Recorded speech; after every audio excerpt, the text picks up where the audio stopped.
Donc sur ce chantier de la Tour Elitis, nous avons eu comme mission de réaliser l'habillage de l'ensemble des façades de la Tour Elitis et également la partie étanchéité de cette tour. Donc la partie façade, on se retrouve sur un chantier qui est composé d'un mur en béton, d'une structure principale en béton, sur laquelle on vient poser nous un ensemble d'habillage de cassettes en alucobond de différentes teintes afin de former un patchwork de différentes couleurs comme le souhaitait l'architecte.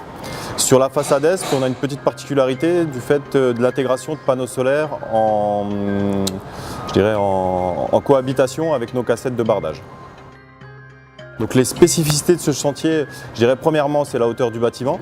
C'est quand même un bâtiment d'une hauteur de plus de 57 mètres, de travailler à l'aide d'un échafaudage périphérique. Et après, c'est des spécificités de hauteur, notamment pour tout ce qui est préparation, études en bureau d'études, par rapport aux efforts au vent. Donc on est quand même sur des hauteurs inhabituelles pour nous.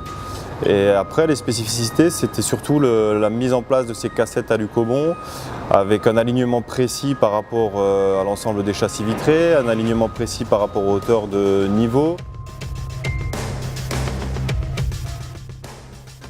Dans un premier temps, quand le maçon a réalisé le rez-de-chaussée R+1, il a mis en place des repères géométriques afin de nous permettre de repérer les ouvertures de la façade. Parce que comme vous avez pu le constater, les différentes fenêtres ne sont pas alignées une au-dessus de l'autre, elles sont en quinconce.